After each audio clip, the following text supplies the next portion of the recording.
It's your favorite chef, and welcome back to Cooking with the Cooks. This is another episode. I am your host and chef, Brian Cook. And if you would love to make a restaurant-style quality meal in under 20 minutes for your family, take a look at our next episode. This is blackened chicken. This is pan-seared asparagus, Parmesan truffle potatoes, and a smoked sherry cream sauce. I promise you, your family will love you forever. Super easy. Tune in. Cooking with the Cooks is next. And we are back, and we are live and ready for the ingredients for our chicken dish on today. Now, as with any dish, as we talked about before, you always want to have your mise en place, and this is what we have right here, right now. It's a simple dish, but it's a dish that we want to be able to also make and look like restaurant-style quality. And I'm using basically what I have in my kitchen. That's why I have different sized peppers. We have some small red potatoes. We have our asparagus. We have an onion. And I also kind of wanted to show you a trick to kind of do with the chicken. So when you buy the chicken in the store, you'll buy the chicken breast. Preferably thin sliced, and what you can do is also further break that down. If you see, I have this in different pieces. These are 4-ounce pieces, and basically I also cut this not only for how it's going to be cooked, but also because it can build a little height in addition. You'll see that a little bit later to kind of give it more of that restaurant style quality. But here we have our chicken washed and clean, and then we're going to cut up our onion. This is a half an onion that I had here. Remember holding your hands in a cup-like position and knife down, not necessarily leaving the board. And we are slicing our onions. We only need about maybe a quarter cup of red onions for this dish. So I'm going to put them over here onto my plate. And then I'm going to start with this red pepper, which has been washed. We only need a quarter cup of peppers total. So I'm going to add some color because I have these peppers here. I have orange, I have red. I would have liked to have green, but you know, when we do these dishes and when we do these things, I really try and get you to utilize what you have. I don't want you to have to go out and buy a ton of items at the store. You can really try and utilize what you already have in your pantry or in your kitchen or in your refrigerator. So with working with peppers, what I like to do is take out that vein.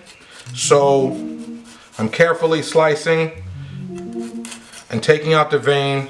It's just a personal preference that I like to do when making dishes when I'm using peppers. And I'm going to slice that lengthwise. Same concept. Yes, I know it's a little bit of a waste, but it just makes for a better product. Slicing lengthwise, and the same process all the way through.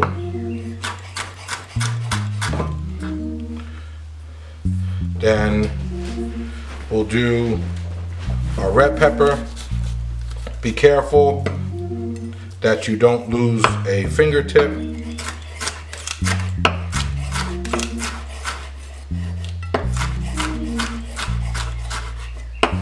And you also want to make sure that you have nice uniform pieces so they cook evenly.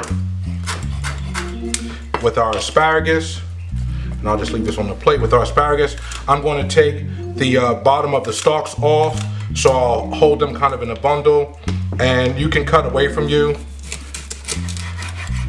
and get rid of the bottom stalks, and this will also be your vegetable.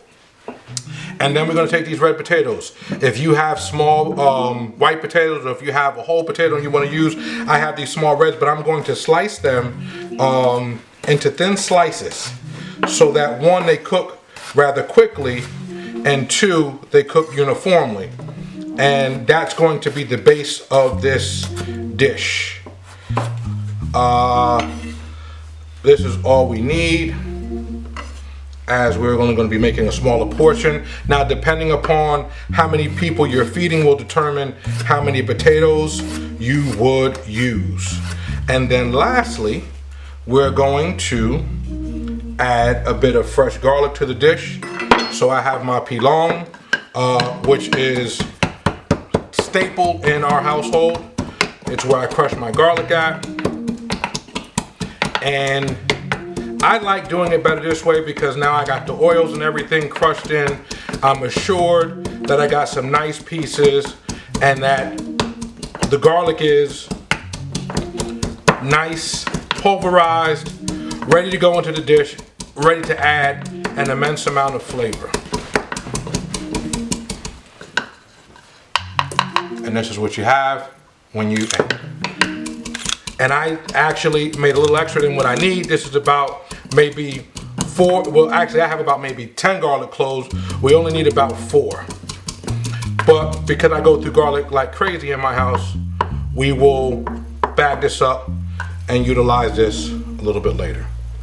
So I'm gonna put that onto my plate and then we'll move over to our table and get ready to assemble a dish. Welcome back. So now that we have left our mise en place station and we are ready, because we're at our cooking table here, we're getting ready to jump into this blackened chicken dish. Doesn't seem, I mean, it sounds intimidating, but I tell you, it's very, very easy to prepare. So we've talked about our chicken, and what I have is an additional things to our mise en place. So we have all of our peppers, asparagus, potatoes, and we have our garlic.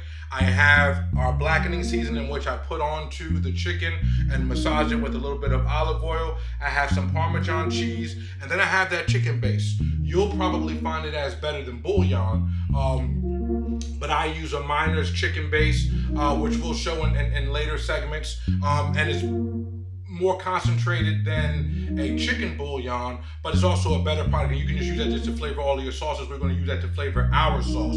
I have some truffle oil. This is what you may have to get in your pantry, which is a little truffle oil. I have obviously salt and pepper for what we need, and then I have the blackening spices that I put on the chicken. Now, our blackening spices,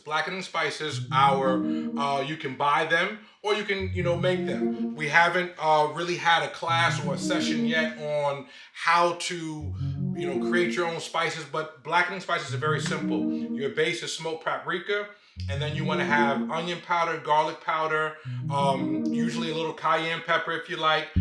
Some people put chili powder in, and then you want to have dried basil, dried thyme, and dried oregano. And you mix those in, 2 teaspoons of the smoked paprika as your base, and then a teaspoon of each of the other items. If you want a little bit more heat, then on the cayenne and the chili, you would add a little bit more onto that. But we've massaged that into our chicken, and now we're going to turn on our pan, and we are going to get ready to go. We want to make sure our pan is hot. Again, I have olive oil. I'm not using extra virgin olive oil as a preference because that'll be used for like finishing sauces and things like that. Olive oil, it has a high smoke point. We're going to use that to actually sear the chicken. Now, the blackening is referred to as the process of how to cook the chicken, not necessarily the spices, so to speak. So we're going to have a hot pan. We're going to have a fat, which in this case is the olive oil, and we're going to sear our chicken rather quickly on about maybe 3 to 4 minutes each side, and then we're going to set that aside and build the remainder of the dish. So with that said, I'm going to put my olive oil into my pan. Now, it's a funny thing, two stories about this. When I started cooking and I thought I was the man, I challenged my head chef with a blackening dish, and I made this smoked cream sauce. Most of you will start to realize as you look at our shows and our segments that most of my cooking comes from a real place, comes from different times and places where I've done different things at. But I thought I was the man with this smoked cream sauce, and it was really, really good dish. But he was a super chef, and he smoked me with it. No pun intended. But with that being said, I hope you will enjoy. So now we have our pan. We're going to take our chicken. The other story about this is that before I got to the level of where I was able to challenge my chef, I was starting out and I was inviting people into my home, and I was cooking. And I tried to do a smoked dish, but those increments that I told you earlier, I didn't follow those. And when I put the smoke dishes inside, or the smoke, whatever I was cooking inside the pan, the whole house, people were coughing. It was terrible. So we're just going to move that oil over, and we're just going to give this a minute, about 4 minutes or so to cook on each side. And when we come back, you will be able to see the perfect sear on these chicken breasts. So you want to just let these be undisturbed. Don't keep flipping them, about 4 minutes each side. If your chicken breasts were thicker, this is another reason of why we also break it down further, is so they have not so much to cook, not so much space to cook. So therefore, if you had a thicker chicken breast, it would definitely take a lot longer. But 4 minutes about each side is what you need to get you to where you want to be. So we're going to let this go, and we'll be right back. All right, so we've reached our 4 minute mark, and as you can see, as we're flipping these, we have some nice sear and char. We've had some other pieces that we've actually taken out, and I've sat here to actually carry over cook. Carry over cook is a process in which, when your dishes are done or when they're cooked, so we said 4 minutes each side. So when you pull that out, keep in mind it's going to carry over cook. The heat is going to still basically cook the product a little bit longer. So you want to keep that in mind when you are making dishes because of the carryover cook time. So we don't want this chicken breast to be dry. I'm actually feeling it right now and touching to see the firmness. If it's kind of squishy in the middle, you know that it's probably still a little bit rare. For these smaller pieces right here, you can tend to feel a little bit. When you have that firmness, you can pull it off and know it's going to carry over cook. You also can have a thermometer. You want to make sure chicken reaches an internal temperature of 165. You can have a thermometer. If you don't, you can definitely, as the old chefs would tell me, use the test with your hands. This is a little bit of a thicker piece, but when you put your hand here like this here, and you feel the firmness, here more well done. When you start to get to the middle piece here, when it's nice and squishy, that means it's more on the rare side. So if you don't feel comfortable doing that, just grab a thermometer and you'll be fine. We are at that 4 minute mark, and here we go, and we are going to turn our pan off. We have this residue kind of sort of inside of here, and all this is just the oil and the flavors from the blackening. So we don't want to lose that. What we're going to do is we're going to take our asparagus and we're going to put that into the pan. I'm going to turn it back on, and we're going to sear that and grab that flavor into our asparagus, and then we're going to actually set that aside. If you need to add a little bit more oil, you can do so, which we're going to do. And here, because there's so much flavor in the dish, we're going to just use a little bit of pepper and a hint of salt. And that's going to take care of what you want to do, is you want to sear this for about 4 minutes or so. I like them a little bit crunchier. Some people like them a little bit mushier, but I think that most of the vitamins and everything else and the crunch and the appeal is when you have a nice bright green asparagus. So we're going to let this go, and then we're going to add a little bit of sherry, because that'll be a little bit of liquid to somewhat steam in this pot. I didn't have that as part of my mise en place. I apologize. Sorry. You can find this in your supermarket. Now, this is what I have in house because one of my kids bought this for a dish. I do highly recommend, though, that you purchase any type of cooking wine, that you would purchase them at a liquor store or your local spirits store, because when you are cooking, you would want to cook with something that you would want to drink with. These wines usually have a lot more sodium than you would normally want, and they're more specifically just for a cooking wine. So they focus less on the flavor and more on just actually putting out a product. So while we have these going, we add it in our fat, and we got a nice sear, a nice color. And I'm only adding this for steaming purposes and flavor.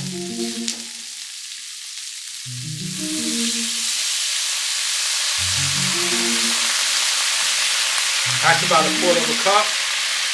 When that dissipates, your asparagus should be cooked, and we're going to put that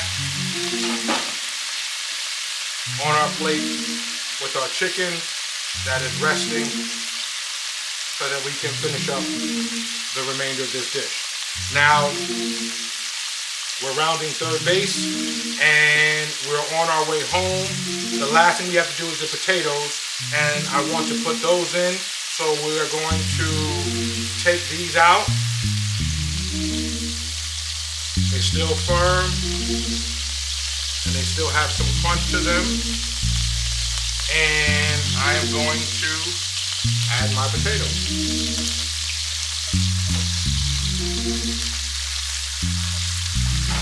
Now again, we're using one pot, so I'm trying to make it as easy as possible for you. We're using all the flavors from the dishes. We haven't changed anything. We haven't washed anything in regards to emitting any type of flavor. So we have our potatoes here. And I'm looking to get a little bit of a sear first. But you also want these to cook. So what we're going to do is, once I get a nice sear on these, we're going to add just enough water to cover the potatoes, and then that way they'll cook through. And once that water dissipates, we'll be ready to finish off with our truffle oil and Parmesan cheese, and that's actually pretty cool. So stay tuned, we'll be right back. Okay, and we are back, and as I said, we are rounding third base, so we are almost ready to come home. What you can see is that our potatoes, as I have mentioned, once you add your liquid in, you want to test for some sort of firmness, some sort of doneness, so you can obviously break the potatoes apart. So now if you need or require the potatoes to be a little bit softer, or these may be hard, this is why we actually cut them thinner, so they don't take as long to be able to cook. So you can always just add an additional amount of liquid in there if you prefer to do so. But what we're going to now do is take, and I'm going to add what I have here, the little truffle oil. This is something that you'll find in your, I guess that's in the olive oil aisle. Black truffle oil. It's very good. It's very strong, so you don't need a lot of it. But it does have a great flavor.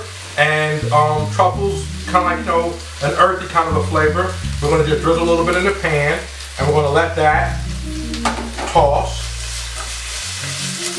If you was in studio, you'd be able to smell. I'm going to also add just a little bit, probably a tablespoon of Parmesan cheese. And that's going to also coat the dish and give a little bit of a crust in the pan. And that is going to be the base of our dish when we go to assemble it. Obviously, as I said before, you're looking for an easy chicken dish, very inexpensive, but you want it to have restaurant style quality. And that's what we are looking to be able to do here with Cooking with the Cooks. So we'll be right back.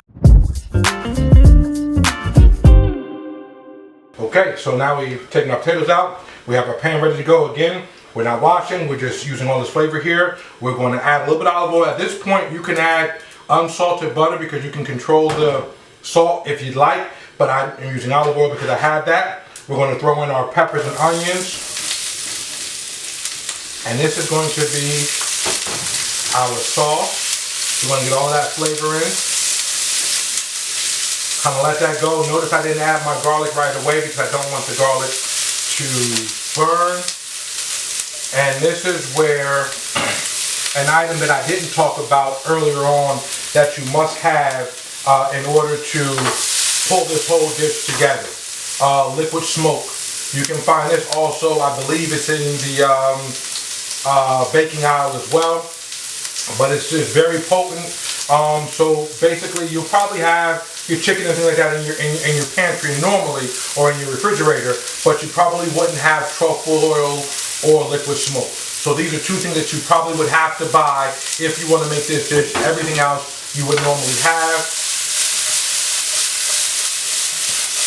So we are just kind of making sure our peppers and onions are cooked. I'm going to add some of this garlic. This is about a teaspoon. If you like more garlic, hey, listen, you do what you do.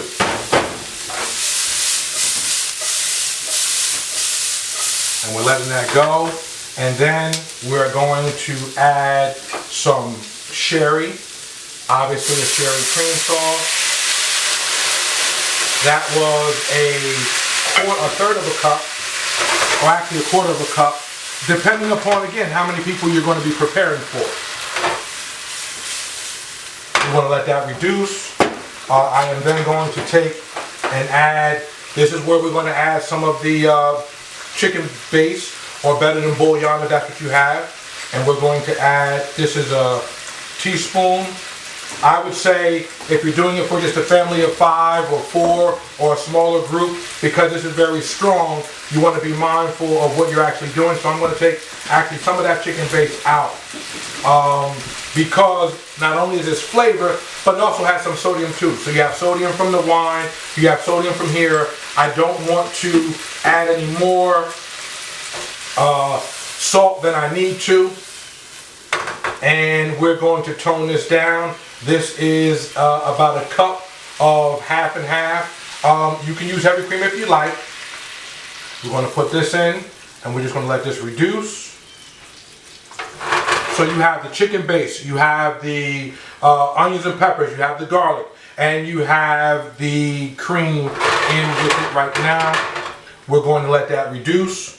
I'm going to take a little bit of the Parmesan cheese, which I have left from the potatoes, and this is going to be more flavoring, as well as why I won't add any more salt as well. So that will go in there, and we're going to let this reduce, and then we will start with our plate up. Our asparagus. So as you can see, when we pulled those asparagus off, they still have some body to them, a little bit of a crunch. And then we're going to take our chicken, and we're going to assemble some nice height there. So you have 2 pieces, pretty decent.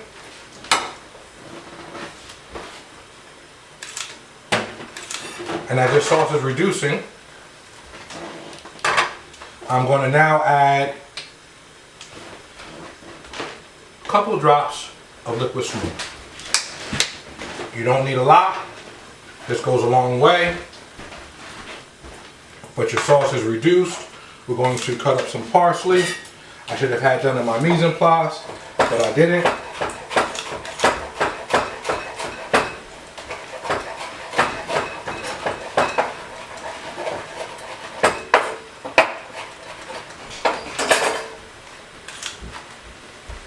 Gonna add to our sauce. Oh, and right on time. Look at who we have here. Good morning. Hey, son, how are you? What is this over here? Whoa, whoa, whoa, whoa. You can come inside. Wait, say hello to the people. Say hello to the people. Say hello to the people. Hello, people. How are you? This is the taste tester right here. What can I taste? This is, well, but just relax. Listen, We got blackened chicken, we got some asparagus, and we got potatoes. Well, ho, we got to get the dish ready to go. So our sauce is reduced, and now we are ready to plate it up. Is there a certain fork I gotta use? Can I use any fork? You can go to the garage and get me the format. All right, so here we go.